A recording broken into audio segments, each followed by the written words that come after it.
I'm often asked, why do you run so much? Well, the answer is simple. Because I want to. The more complex answer is, I do it for my mental sanity. I do it because it helps me figure out my own problems in life. I do it because it helps me grow as a person. I do it because I've seen results in the mirror the next day after years and years and years of consistency. You see, the thing is, running is much more than just putting one foot in front of the other. Running is much more than putting headphones on, listening to music, listening to a podcast, listening to faint waves in the distance. Running is spiritual. Running can show you things that you never knew existed. Running can show you things about yourself that you never knew were there. Running shows you how to go one more.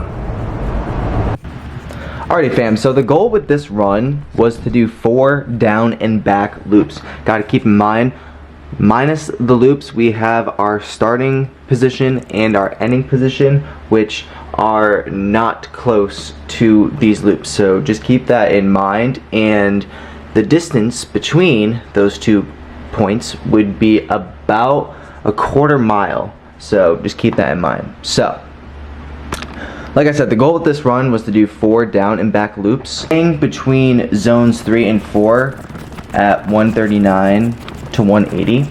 Each loop would start at 135 to 144, which is zone 3. Middle between 165 and 170, which is zone 4.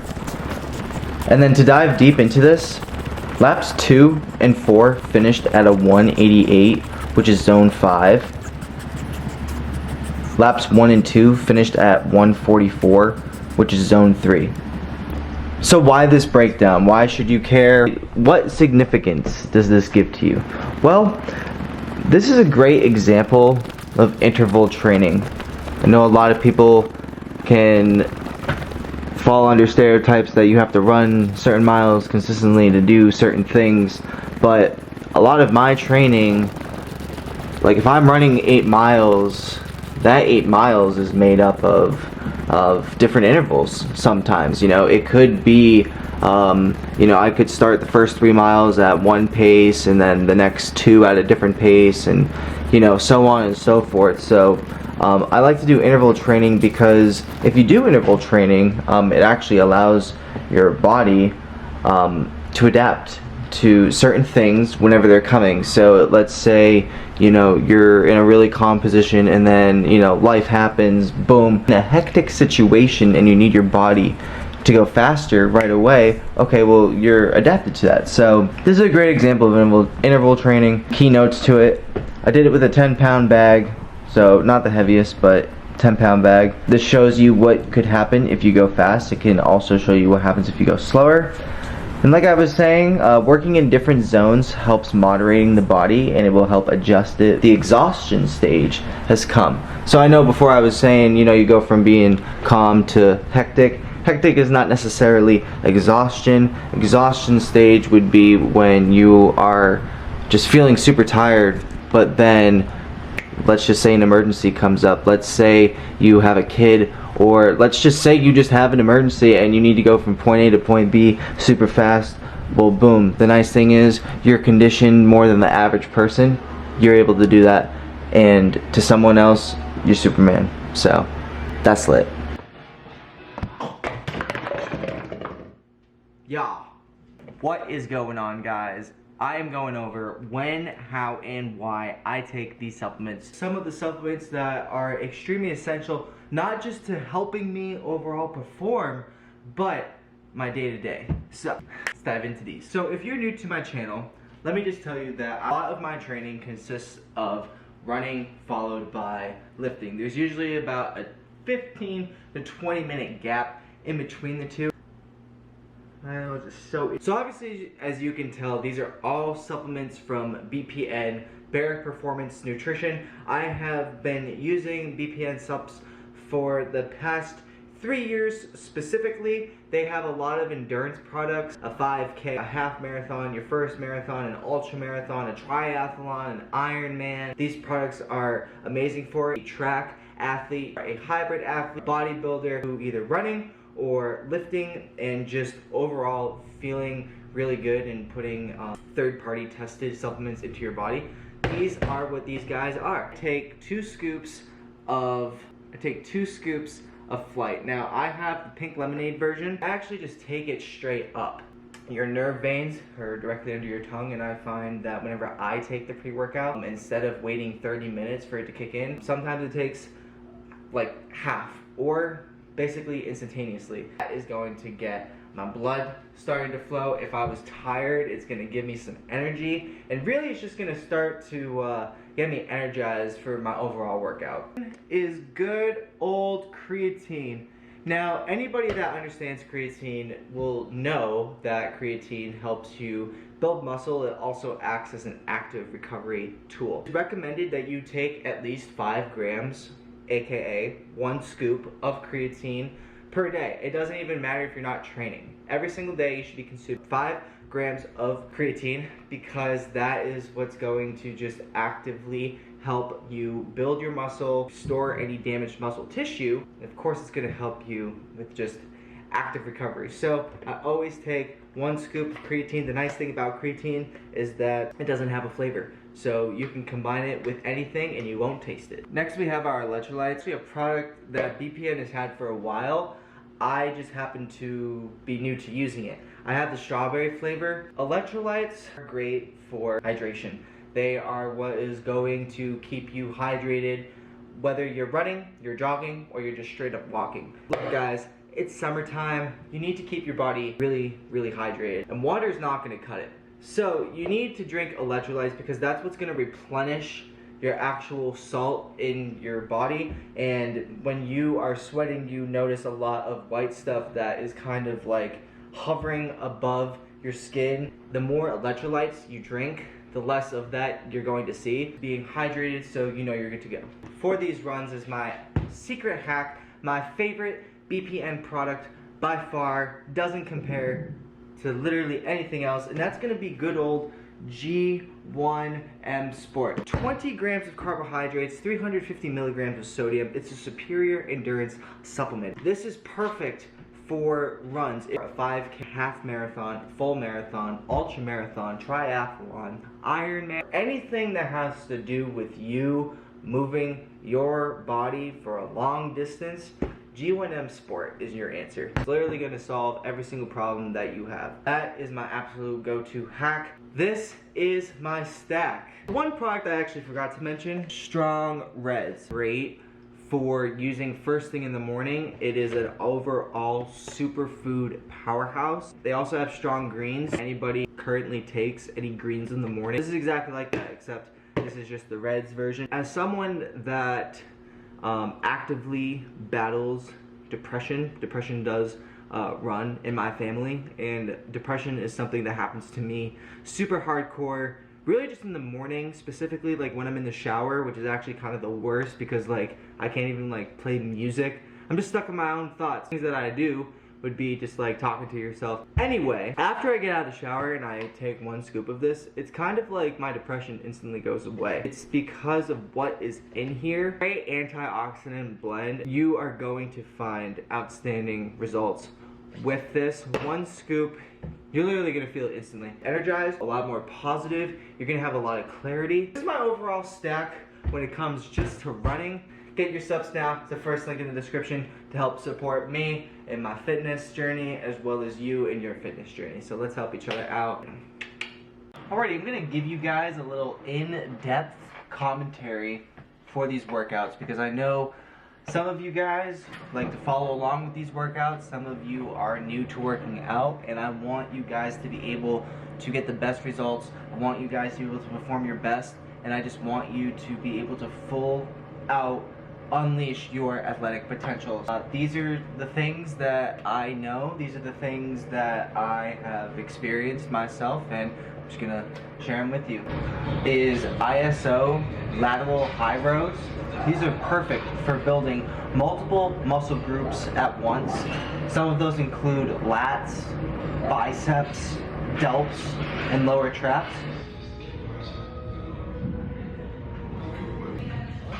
Notice I'm holding to the top middle of the seat. This specific grip helps me from moving, and it allows more control with the movement, each arm and in the back.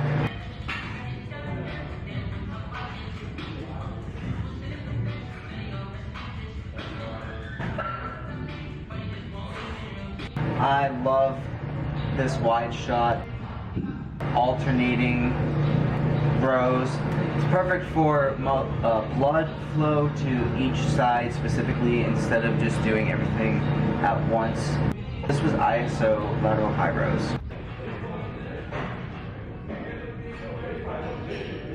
We have barbell curls, and this is my regular grip.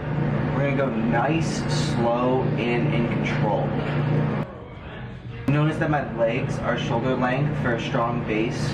I'm also keeping my back straight. I'm going to do this for a few sets, and then you're going to notice that I basically immediately go into reverse curls. I'll have the same grip, same speed, and the same motion. These 2-in-1 exercises are great for building overall arms, but specifically your biceps, triceps, and your forearms. Next we have our dumbbell bench press. So I wish the camera angle was pointed up a little bit more, but it's important that we look at the 90-degree angle that I come down to. The two main reasons I go to 90 and usually nothing more is because I believe if you go down more, it starts to not just involve other muscles, but you actually end up giving more energy because of the awkward angle you have to drive the weights up to. So you want to find a solid angle. I think 90 degrees is perfect, and it's really going to help you build your chest. I absolutely love this shot. In this angle, you see both sides of the arm. With this angle, you can see the tricep popping out. Just the way that I'm focused and the lighting is really on point. When the dumbbell comes down, I don't let it hit my chest.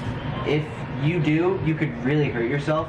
And the other reason is when you're closest to your chest and squeezing, it's maximizing blood flow to your chest and upper arm. Hammer curls.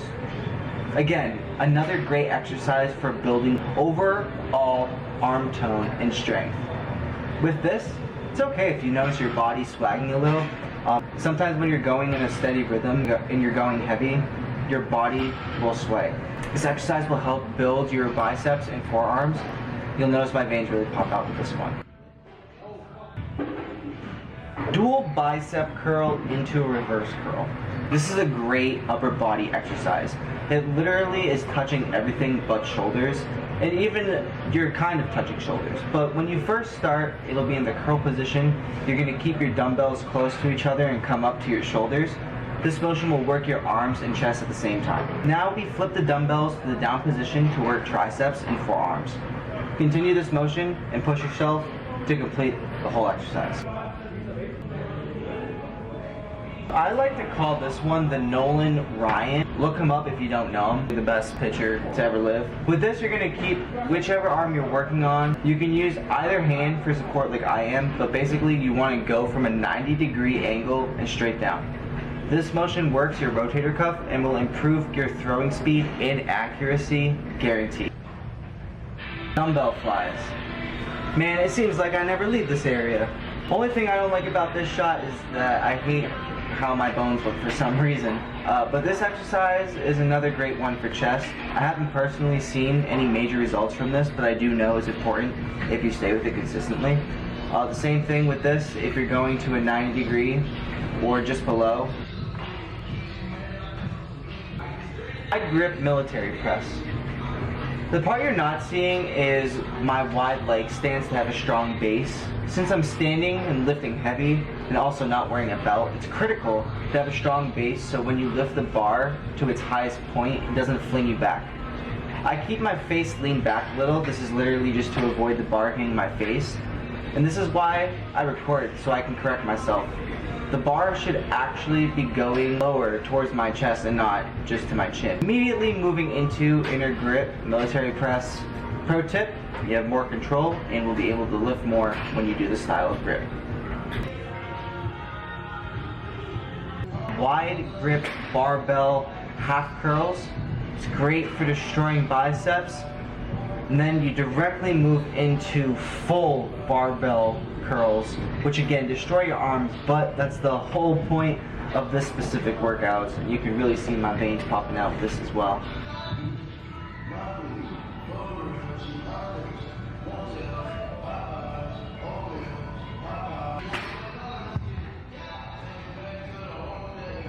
Something that everyone can do, not saying can't do the rest, but something that everyone can do is push-ups. This is a solid overall arm and chest exercise. For the past year, I've been doing a minimum of 100 push-ups every time I have a chest day. I prefer a medium stance for the push-ups with my hands meeting. So instead of having them further in, close together, or wide, they're just medium. But I do switch between close and wide because it can help and will build other groups. Of course, we have to do my go-to exercise for abs, which is hanging leg raises. I've recently incorporated another way of doing them. Stay tuned for that video. Key to this is squeezing your hands and abs so you don't sway. It makes the exercise that much harder and it can become really frustrating.